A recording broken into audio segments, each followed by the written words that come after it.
over one of the most requested features people ask me to talk about, which is running automation tests in parallel. This is an advanced topic. It covers a lot of ground. I have a hard time discussing this because there's the complexity in showing this on one screen. But I'm going to do my best. And I think maybe if I do a PowerPoint presentation later, it will make more sense about what I'm going to go over, because there's a lot of stuff I would normally draw on a chalkboard or something, on a whiteboard. But I'm going to try to discuss it conceptually without any images. And I hope it makes sense to you guys. If you have any questions, as always, you can write comments in the video. I do expect that for this video you have an understanding of Cucumber and an understanding of Watir Webdriver. If you don't understand those, this is going to be just too advanced or too far afield. So in my previous videos, I've shown how you can set up a web automation framework in under 20 minutes. It's pretty easy. You just set up, I use Watir Webdriver. I think it's one of the fastest way to get automation tests up and running, and I use Cucumber. I love it. When I'm doing web automation, that's my de facto. If I'm doing other kinds of automation, I use other languages, other frameworks. But for web automation, it's really, I think it's the easiest and most intuitive to set up. That's my opinion, for what it's worth. If you're using Watir Webdriver and you've liked those videos and you're making use of them, you might come to a point where you say, wow, it just takes forever though to go through all my tests in serial, meaning I go through one test and another test and another test. I worked at one company, eHarmony, at one time, and the people who had designed the automation framework back then used all the tests in serial, and it took, believe it or not, 7 or 8 hours to run through all the automated browser user acceptance tests. That's insane. And when I finally left that company and I went and I had the freedom to write my own automation frameworks and use my own architecture, first thing I did was figure a solution to this. So some people suggest, let me see if I can pull it up here. Some people suggest using a Ruby gem. Let's see, gem for, yeah, I think it's this one. There's a parallel gem that gets passed around a lot for launching Cucumber tests in parallel. I don't know if I'm going to find it here in the next couple minutes, but what I don't like about it is that I couldn't really get it to work for my needs. And that was a couple years ago. And that was the first thing I came across, was trying to get the Cucumber test running in parallel. And here it is, parallel tests. And honestly, it didn't really work well for me. That was, again, 2 or 3 years ago. Things have probably changed. It might be better. So I found another solution. So let me try and describe what I do. Let me see if I can kind of draw this out. I'm sorry this is so crude, but you know, I'm not really sure how else I can do this. But let me just quickly draw out an idea. Let's say you have let's bring this down. So you're going to have, why am I not? Sorry about this. I don't know why I'm out here. Okay. So you have your tests coming from over here. I'll put T for tests. Inside of here, you're going to have your Cucumber tests. And those Cucumber tests will have many features, right? And each feature is going to have its own scenarios, right? Scenario 1, scenario 2 of test 2. So you have feature 1, which has scenario 1, scenario 2, and so on. And you have another feature here. So a real-world example of this would be you're testing your website at your company, and you say it has a navigation system. So that's your feature. Your first feature is test the navigation. And you have all these scenarios about the navigation. And then your next feature is testing user registration. And so you have a variety of scenarios under that. If you organize your test this way, you can use a third party, which I'm going to make a little cloud if I can. And all your features are going to go into this third party. It's going to take your tests, your features that are coming in simultaneously, in parallel, and it's going to pass them over to another server. And that server is Selenium Server. Okay, so that passes it over to the Selenium Server. I know this looks like a kindergartner drew this. I'm really sorry, but I'm just trying to get the concept out there. So the idea is that you're going to have Selenium Server running out here, and it's going to farm the jobs it gets to what are called Selenium Nodes. Okay, and you may have 100 VMs down here, and they're each is what's called a node. It's a client-server relationship. So here's your Selenium Server, right? And it farms all to all these Selenium nodes underneath of it. And what happens is, let's go through this. You have a test, and it says, test the navigation, and you have all your scenario to test navigation of your website. It goes to this, whatever software we're going to use here, and it sends all the features and all these tests in parallel. And this guy takes the features and passes them over in parallel to Selenium Server. Selenium Server, all it does is get these jobs and says, oh, I got a job for browser automation. I better send that down to this node and this node and this node. And it knows whatever nodes are freely available and what browsers are available, and it sends the jobs there. What I'm going to use in this cloud here, I'm going to use Jenkins. Why Jenkins? Well, there's a lot of reasons. One reason is that Jenkins is a great tool to record pass and fails. It also is part of the build process and development. And so developers, as they commit changes, could trigger, if you design it this way, could trigger these tests to kick off. And they could be automatically testing new code that's just recently deployed. So I'm going to use Jenkins. I'm not going to use that parallel testing gem. If it works for you, that's great. Please make a video of it and show me how you got it set up.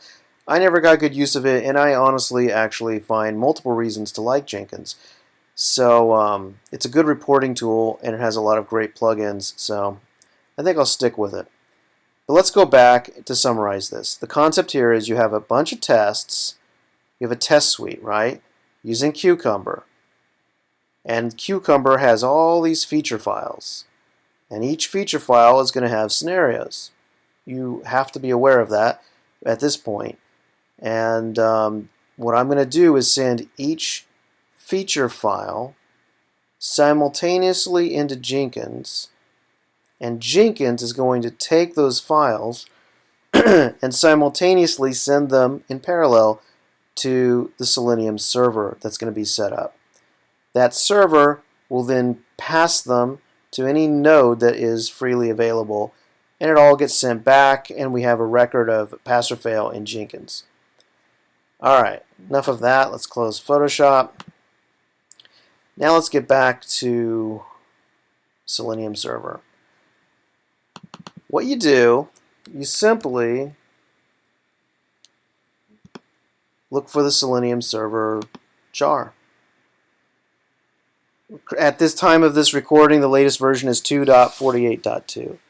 You download the Selenium Server, and you're going to download it to every machine that is, you need it on the machine that's going to be your primary server, and you're going to need it on the machine that's going to be, all the machines are going to be the nodes. These could be virtual machines, or they could be physical machines, or they could be a mix. Doesn't matter.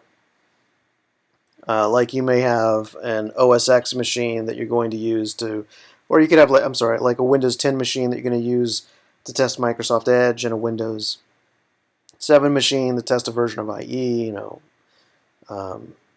These could be physical machines, or they could be virtual. So you download that file, and here's an example. I'm going to shut these down right now. It was already running on my local.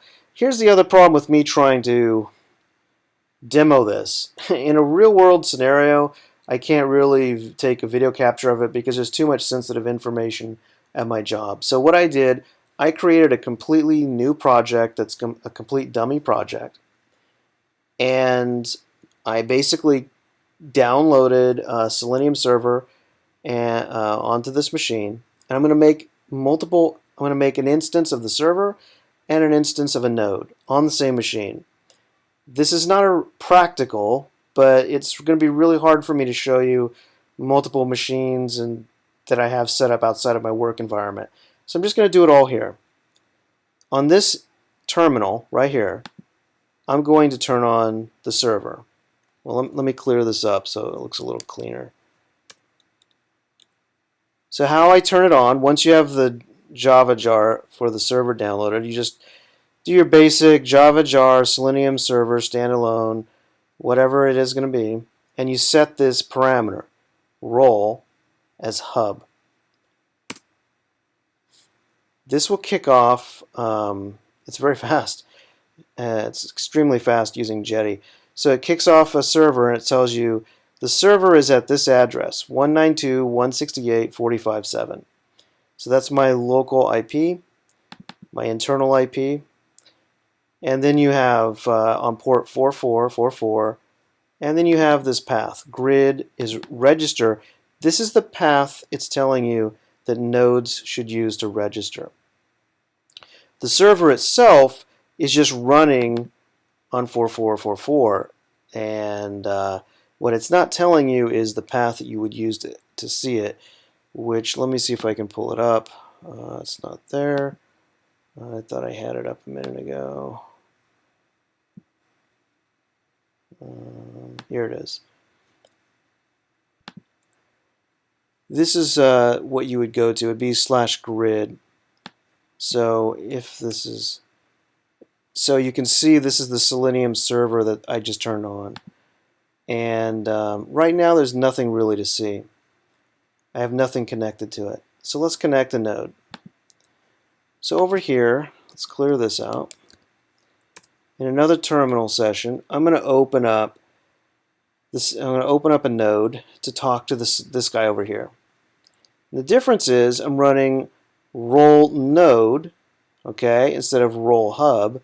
It's role node, and then another parameter is passed in for hub. And this basically says who's the server that I'm going to register with, and this is it. 192.168.45.7, port 4444, grid register. And all I'm doing is getting that from the console output here from the server. So now when I run this, you'll see, look, registered a node. So now it has a new node, gives it a new port, probably because I'm on this system here, same system. And we should see something a little different. Okay. Now it says, I got this node that's available, and it looks like I can run the following browsers. Obviously, this is wrong. I can't run IE on this because it's a Mac. This is just your default configuration. Whatever browser information you're going to pass over, it's going to try to launch that browser. Now, I'm not going to get into the complexities in this video, but you can actually configure it to say, this node only runs Firefox, or this node only runs IE version 11. And that way you can specify tests for specific browsers, and it goes to those browsers or browser versions in specific virtual machines. Up to now, we should understand we have Selenium Server running, and it's sitting out there waiting for a test. I'm going to minimize it for now. We've got, here's the server, and this is the node. It's all hooked up. Everything should make sense at this point. What we can do to just make a test to make sure we got it all hooked up correctly is we can simply, I'm going to move this around so we can see some action when it kicks off. We can simply create a new little project. And we say, okay, I want to pull in Watir Webdriver and I don't even need to say Cucumber here, but we'll just say I'm going to pull in Watir Webdriver and I'm going to define a browser class. I didn't need to do a class variable, but I get so used to it because of Cucumber. But I define a class variable of browser equals Watir browser, new session. Everything's new here, except look at this, remote. And then URL. And then look at this. But I'm going to go to Google. What remote allows me to do is it allows me to pass through a proxy, and that proxy is the hub. It's the Selenium server. So if I run this, it should send this call to open a browser and go to google.com through the Selenium server. And look at that. We got information. See, it did it. So we know we're making a connection now through Selenium server. That's perfect. Because if we can do that, that means we can send all our jobs out there and Selenium will take care of it. So the next question is, how do we do that with our Cucumber tests? Well, it's actually pretty easy. If you follow along my website or my videos, you'll see that I make use of this envrb file quite a bit. And what it is, under features, I create a folder called support. In there I create an environment.rb file. And this sets up all my preconditions. And it says every test is going to use Watir Webdriver and Cucumber. I make use of a variable name of browser name. I give it a default browser. But this allows me, let me tell you what this does. This allows me to set the browser from the command line. And this is going to come into play when we talk about Jenkins. But right now, let's just run some tests. Let's just create some features and we're going to run them out through a default environment. So I created an environment variable called grid. And grid is going to do a remote call to my Selenium server hub. And it's even going to pass in something cool. I'm going to say, and my desired capabilities are browser name. Well, that means I can say, I want to make use of Chrome or Firefox or whatever. So at some point, if I want to make my tests, if I wanted to run all my tests, not only feature by feature in parallel, but maybe I want to run even browsers. So all feature 1 tests in a Firefox and all feature 1 tests in Chrome are running in parallel.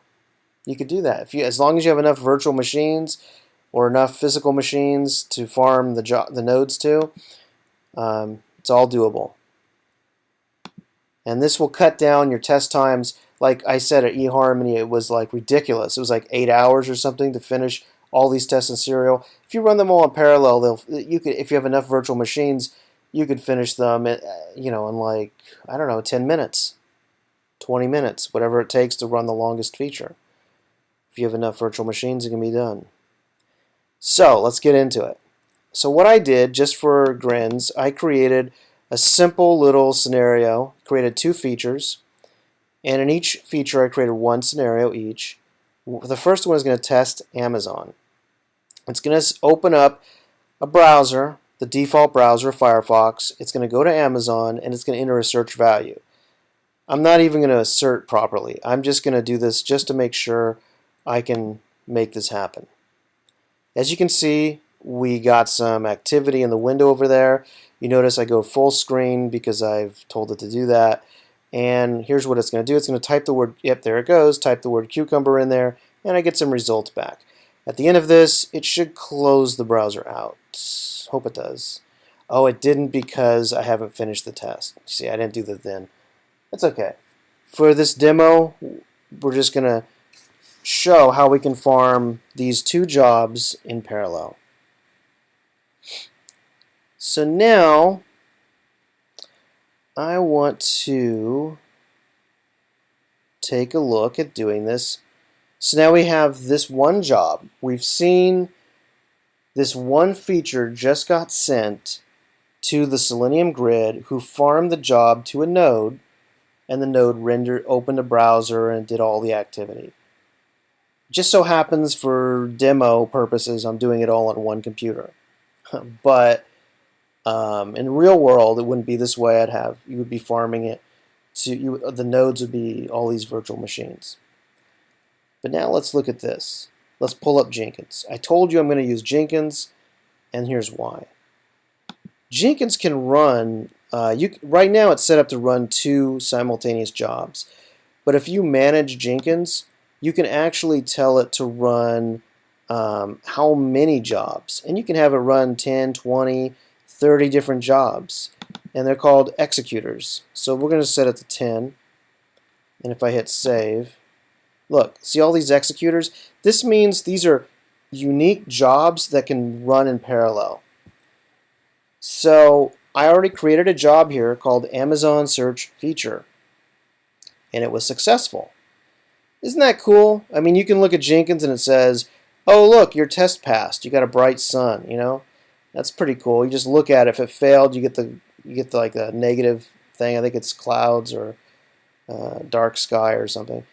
But you get an idea of pass or fail, shows you your last success. Everything's right here. How I set the Jenkins job up was let's make a new one. So I did a new item. It's a freestyle project. We'll do one for the other feature. It is a Google, let's do this, we'll call this one Google Search, because that's what the other feature is going to be. Inside your new job, you're going to click Advanced, and you need to set the custom directory, which off the top of my head, I don't remember it. We'll have to come back to this. We'll have to set a custom directory. For now, I'm going to leave it blank.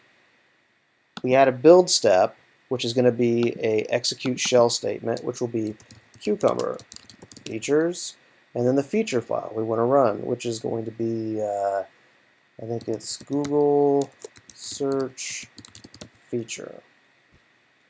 Save it. All right, let's go back to the other job, Amazon Search Feature. So if I click into this and I configure it, let's take a look. This is the path we want it to run in. What this path is the directory that the project is in. My Cucumber project is called Selenium Grid, and it's in this RubyMines projects folder. So this is where we want to execute our command, and you'll see the command is right down here. If you don't put the directory in here, it's going to execute Cucumber features and this path from the Jenkins default home directory, and that's going to error out. It's going to say, I can't find that. And that's pretty much it, right? So let's run the Amazon feature. So at this point, we have Selenium Grid running, right? It's still running. We got the server, we got the node. I'm going to take this and run it. When I run it here, look what it did. It kicked off and it created a new window. It's just doing the same test. It's doing it as though I ran it from the IDE, right? And it did the same test, and we got a success. So that's pretty cool. I think that's cool. At this point, we could do the same thing with the Google search. So let's configure it. Go advanced. Use custom workspace. Paste it in there. I think it's called Google search. Let's just verify that. My other feature is called Google search feature. And let's save it. And let's just test it. Hopefully I did everything right. Yeah, I found it. And it also kicked off. So now we have two tests that are both configured through Jenkins. to work with Selenium Grid. Now, do you follow what I've done? What I've basically done is I've created multiple features in Cucumber, right? You could imagine each feature here could be different functionality on your site. I'm passing them all in. I'm using Jenkins to call them, and I've configured Jenkins to then basically make a call to run the Cucumber test. And when it runs the Cucumber test, it will run these jobs through Selenium Grid. So I don't know if I can run them in parallel, only because I don't know. I only have one node connected to the system, but we could try it. Let's just see what happens. We'll do a build now. We'll do another build now. So now I've got two jobs running in parallel. You can see they're both kicked off here. Selenium Grid has farmed both of them to the same node because I only have one node connected, and they both passed. So you can see the whole system's working. It's all working here locally. This is how you set it up. It's very simple. Very simple stuff. It's not too complex, and I really like using Jenkins because in the end, what you can do is set up something like this. You could say, I'm going to create a new view in Jenkins called, I don't know, we'll call it Firefox. And this could be, let's go back to Jenkins now. You could have in Firefox, you could configure this to change it and pass in, browser equals Firefox. You could do something like that, or browser equals Chrome. And now you have all these tests that are different combinations of not only features but browsers or even different environments, and you could be calling it all from within Jenkins, which will house your totality of all your test runs. That's what I love about Jenkins, because you have a nice history. You can go back to any of these, and you can see how many times it ran, and you can even drill down and look in the console output and see what happened. So that's what I love about Jenkins.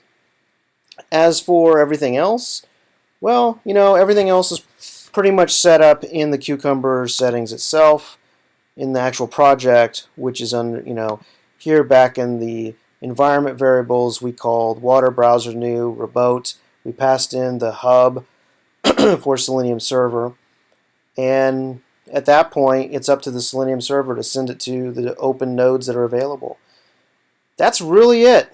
If you have any questions, let me know. I'll try to make this a little cleaner with some PowerPoint presentations and add that as well. I'll put the code up for this little project on GitHub, and you can take a look at it as well. Thanks for listening.